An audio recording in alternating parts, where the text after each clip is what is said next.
Hi guys, and we're back again, this time with a top 10 command videos. We're just going to go through my personal top 10, go from number 10 up to the best one.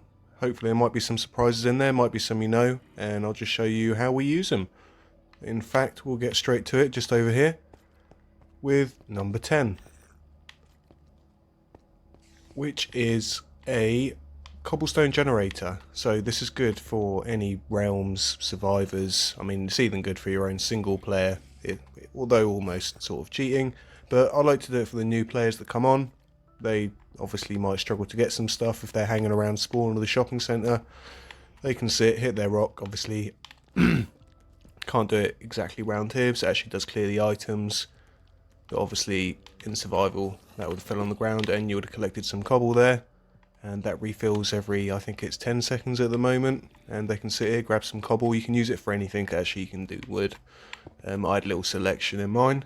And if we just go through the command to use that, it's extremely simple. It's just one command. Come down here. And as you can see, it's a set block, squiggly, space squiggly, 3, space squiggly, and stone or whatever block you want to put in there. It's set on repeat, unconditional, always active, and I've done it on a 200 tick delay, which is about 10 seconds, but you can do it on whatever delay you like. And there we go, that's number 10. So to number 9 now, and this is one of the little towns that I built a little while ago. It was for a realm, but I never really got used for it. Well, I have still kept it though. And the actual command is to the fishing lake here. So basically what I've tried to achieve is like an entry fee to the door, for the door to open. Might be a bit long-winded because it was when I first started doing commands, but you know, still works nevertheless. And basically, entry to the fishing club's here. I'm going to try and go in. It's told you purchase failed, not enough money, and I don't think you would have heard that on the mic, but the villager also done his no sound, and the door's still shut there. And if I just give myself some money now, just to show that it does work.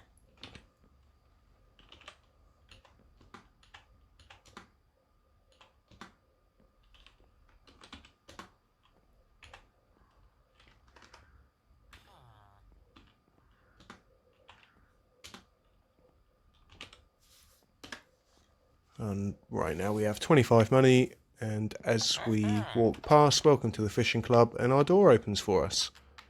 Then obviously if we do run out of money, the door will close. And if I do it one more time, purchase failed, and the door shuts on us again. And, well, sorry, again, you wouldn't have heard, but it was a villager yes when it opened, and a villager no when it didn't. So if we just quickly go through the commands here. Again, it might be a little bit long-winded, but, you know, just to get the desired effect. Obviously, we've got some redstone running from the pressure plate that you stood on. It's just running underneath it. It's going straight out to here and going into a repeater, and that's going into a block. That is quite important because you want to run off down into that series of 3, and then the rest to run off here. So basically, the series of 3 on the bottom, you put a block there, command on the bottom, and it runs 3 that way. That's for the no. So it's going to test if they have 0 to 10 money on an impulse unconditional needs redstone. It's going to give the title purchase failed, or whatever title you want to put. That's a chain conditional, always active. And we're playing the mob villager no sound. Again, chain conditional, always active. I'm just going to run through these quickly, so if you do actually want to use this, just pause and copy down the commands. Apart from that, I'm going to run through it quickly because we've got a turn to go through. So, anyway, for the yes and for it to open the door, you're going to put a comparator there facing that way, and that's going to hit this chain of commands. The first one's going to test that he has, or he or she has money of 10 with impulse unconditional needs redstone. And then it's going to do a scoreboard players remove, so obviously he has got 10, then we're going to remove 10 with the chain conditional always active block. We are going to want to put a title up to say welcome to the fishing club, or whatever you want to use it for. And then play sound mob villager yes at P. Right, and that is going to run off into a comparator again, straight into a repeater, and then I've basically run the redstone to underneath the door. I won't break up all the floorboards. I don't need no way. I don't know that long I suppose I had to there. So yeah, I haven't looked at it in a while, so I did actually have to investigate this one a bit. It's been a while, and yeah, the redstone runs straight onto there, into a repeater by the door, and it opens and closes the door. So that's number 9. So coming in at number 8, well, I'm going with the NPC Teleporter, because I just like that way. It looks a lot better than just a button on the wall. And by that, obviously you see flight training there. You've got a little message, hey there, just select the button to take off, happy flying, and then you've got a button to press to fly, and you're up in the air. And that is literally it. No command blocks needed. Let's come out of here. And yeah, that's it. Teleports you around the map. Obviously you can have this for anything, and usually for spawn related things. You can get them moving around the map and going to different places. And you can always have a return one as well. And let me just show you the commands for that. So I did mention there was no command block. There is one single command, and that is, let me just go through this. So name, flight training, whatever name you like. If you want to edit the dialogue, it's just in here. You can change all that. And the actual command for it is TP at P, and then whatever location you want them to go to. So I've obviously put inside the plane. To make the button, just go down, flick the thing on the button mode, and then type in your message for whatever you want the button to say. And that's it. Right, off to number 7. So for number 7, I've gone for the effect command. I usually use it for spawn related stuff, but you can use it for anything. You can put it in a range. It can get more complicated, but I'm just going to show you the more simple version. So at the moment, you can see me. And as I come over here, you can see I've turned invisible. Apart from my cape, obviously. And then if I run back out, I turn visible again. Easy as that. And if I quickly run you through the command, get confused there. It is an effect at A, and I've just put a range of 5. The effect name, so I've put invisibility. Number 1, because it means that it will only last for 1 second, so when you run out of that range, the one will run out straight away and the effect will come off, so there's no need to clear the effect. And then 250, which I do believe is the maximum, or very close to the maximum of that effect. So yeah, very effective. Come straight out. Oh, there you go. Again, little tips for using this is for stopping PvP. I have actually done a video, which I'll leave a link in the description, for no PvP. PvP, sorry. So you can stop people obviously hurting each other at spawn and stop spawn campers. So yeah, off to number 6. So for number 6, I'm going to go with the Enchant Shop, because it wasn't just quite as simple as the normal buy shops. You had to do it in a different order, which is quite interesting, but it does actually enchant your stuff and take the right money off you, because I know sometimes there is a problem with enchanting certain things if you haven't got them in your hand, etc. And the way I've done this is I'll just show you an example first. There you go, I pressed the button, it took my money, and I've now got Impaling 1. I'll show you with another one, go for an Unbreaking. Hit that, and you've now got Unbreaking. Same with the Efficiency. Oh, sorry, can't do that. There you go, and also another thing, obviously it's Efficiency 1. Tap it again, Efficiency 2. And yeah, pretty cool. So you can enchant, make a nice enchant shop. Let me show you that it doesn't also take your money. So obviously you can see we've got 3,121. Hit that, can't enchant it, so we still have 3,121. And let's get to the commands. So we'll show you with this one here. We'll have to break through.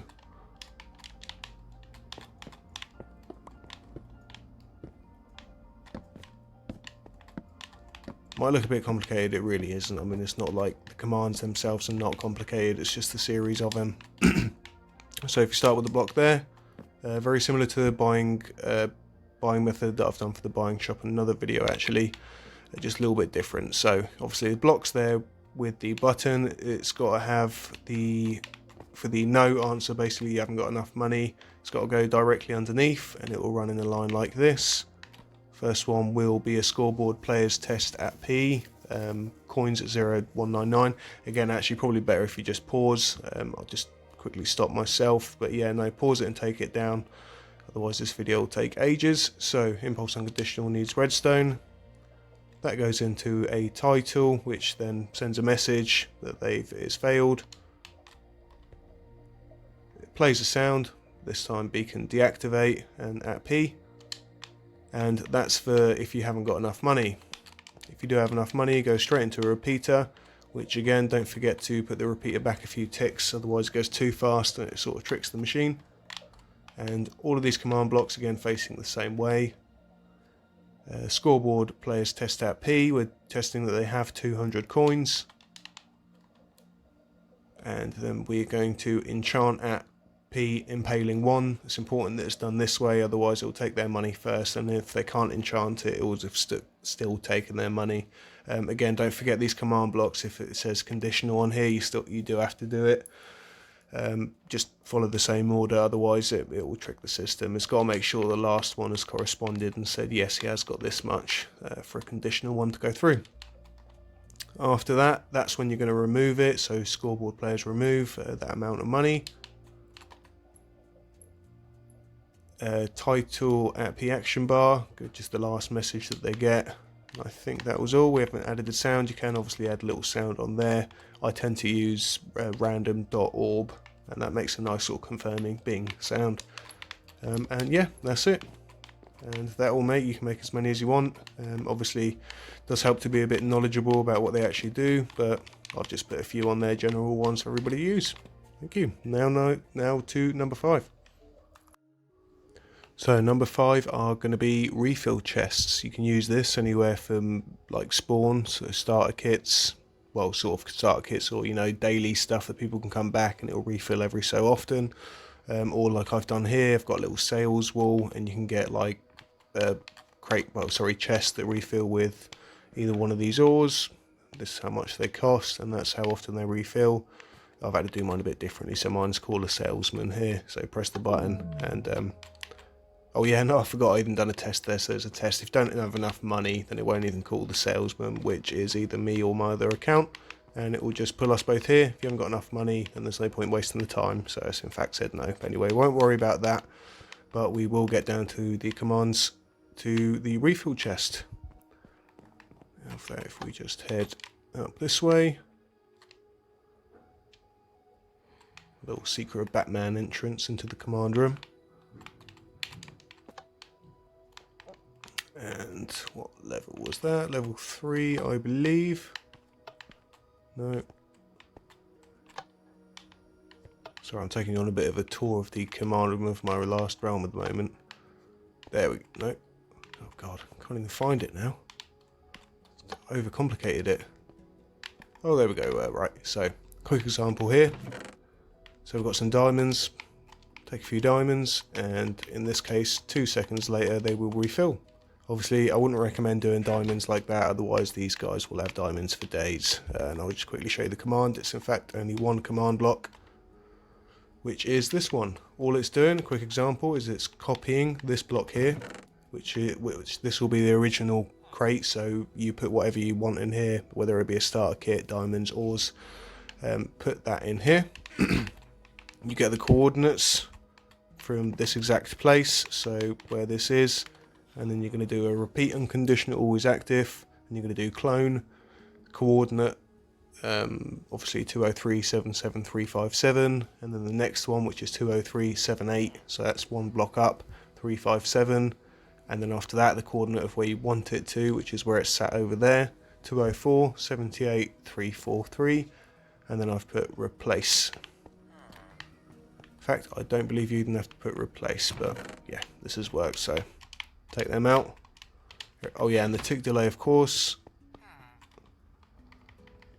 So I've put 40 ticks, which is 2 seconds. I recommend putting it a lot higher for diamonds or however much you want to do. So yeah, that's number 5. Let's move on to number 4. So number 4 is going to be the ore generators. This is for mini games. Here you can see I've got a Sky Wars type game. They all start with their own generators. And I believe if we do wait a few seconds, that should start generating some iron there. Well, I would hope they would start generating some iron. I know some of these were a bit slow to start with and they haven't been used in a while.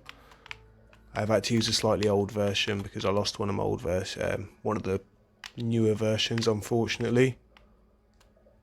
Oh, potentially not programmed that one. Right, let me let's head to the middle.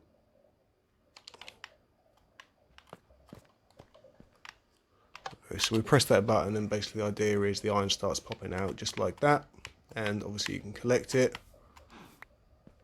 Wait another few seconds, should come out with another one, and we have a iron, gold, and diamond. There we go, we've got 2. And what I've done here is this gold one to generate, you're going to need 20 iron. So, you know, you have a build up of iron. Once you have 20 iron, you can go and press this button. Just quickly give ourselves 20 iron.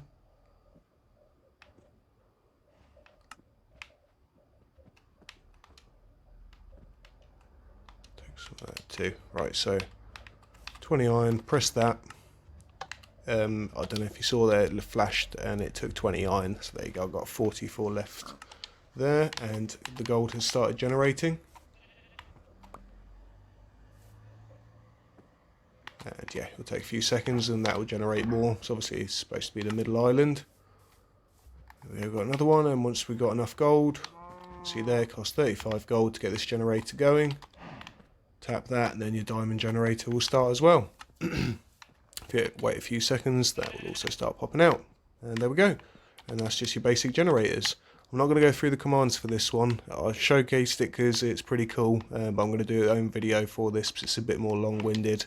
I mean, there's other ways as well of doing it, and I'll just go through that with a bit more of an explanation. But yeah, that is my number 4. Now off to number 3. So on to number 3 now, and we are on to the top 3. So I'm just gonna. I know this isn't exactly a command, however, it's sort of the fact that it's saving you having to do so many commands that I think is pretty awesome in this. I'm not going to explain it too far, so I'm going to show one of my friends that actually he showed me this. I'm going to leave a link to his YouTube on the description as well, and he's probably going to do a much more detailed video than me, but I'll just do a very quick run through. Obviously this is your house, might want to make sure people can't grief it, and I am now unable to grief it. Obviously in the area that I've done, however I've chosen one area that you are able to grief, and that is just that one block there. And as you can see, these are the blocks that do it. Again, I'm not going to go into too much detail, but you can see how well these can be used, these 3 blocks here. Oh yeah, of course the other one to show you is the border one. And there you go, you can see I can't physically go through anywhere. So yeah, these 3 blocks are majorly good for any sort of realm sort of makers or server makers. Obviously having to stop using commands, especially Bedrock, which is so hard to find any anti-cheat plugins or anything that you can actually add. But yeah, and also just to add to that, you can't build there. I'm trying to place my block and you can't break, apart from in this one location, which I've obviously used an allow block, and that's allowed me to. Again, so I'm going to go on that. Please check out my friend's channel. He's going to have a video on that very soon. Off to number 2. Right, and for number 2, we have got the XP upgrader. This was in one of the realms, sorry, not realms, one of the worlds I did build for a factions realm. However, it did not work out. As you can see, my flashing game mode button, I was a bit amateur at that point, and put way too many game mode repeating buttons, command blocks, and sort of ruined it. But anyway, back to number 2, which is the rank upgrader. Hopefully I'll still be able to show you. So the idea is that you come here and it costs you 10, I know it's supposed to say 10 levels, that's what I meant, not 10 XP, so it costs you 10 levels, and you can get the soldier rank, gives you points and prizes. So if we try and hit this at the right time when we're in survival, hopefully that'll stop flickering quite as much. There we go, it says well done, you're now ranked soldier, claim your prize at the next station. What we can't see as well is actually above our head to other players, it will have a display name saying soldier now, which is also pretty cool. And then if we tap this button, it will give us our soldier rank items. So we got ourselves boots, chest plate, and this, and you can choose whatever items you want. And again, I know it doesn't say, I should have used another character to see, but on top of the names it will now say soldier, and then you can use that of course to get lieutenant, gets more prizes. Then you got captain, commander and king, and you can use that for any sort of ranking. You don't need to use XP, I just thought it'd be cool. So I know XP is a bit harder to get sometimes. You can get like weekly prizes, etc. So yeah, pretty nice one. I won't go through the commands, so I'll have to do one separately for this and possibly fix up the welder bit so it's not flashing like that. But yeah, that's my number 2. Now on to number 1. Right, and we are finally at number 1, and I'm ranking this number 1. I didn't actually make this. This was another InsaneOrbitzz creation. I'll leave a link in the description. And it's still by far my favourite one to use an NCP for, which is the selling shop. So as I'll show you now, come to the ore shop. Oh, I think something went a little bit wrong there. Right, anyway, so we want to sell our gold. Oh, actually written sell golds, but anyway, we can see there's a little message there, sells gold, 25 coins each. And we want to sell our gold, so we press that. You can see it takes an amount of gold off us, and it pays us for it. Obviously you can change how much it takes, etc. And yeah, it's pretty awesome. Let's try the diamonds. There we go, we haven't actually got emeralds, but yeah, so I think that's my number 1. Yeah, one of my favourites. I use it in almost every realm or server now, so it's very effective as a sell shop. I think there is buy shops as well. Again, I'll leave the link. I won't actually show how the command blocks are made. You can go check out his and see how to actually make one for yourself. And that's it, guys. Hope you enjoyed. That's my top 10 current favourites. I'm sure that will probably change through time. I do have some other ones I want to show as well. However, they're not all complete. So yeah, hope you enjoyed. Leave a like and subscribe if you really liked it. And because I always forget to say at the end of the video, I do have a Patreon account. That's for early releases and secret little projects that I'm working on. If you do feel like checking it out, just copy the link up there, or I do have it also on my channel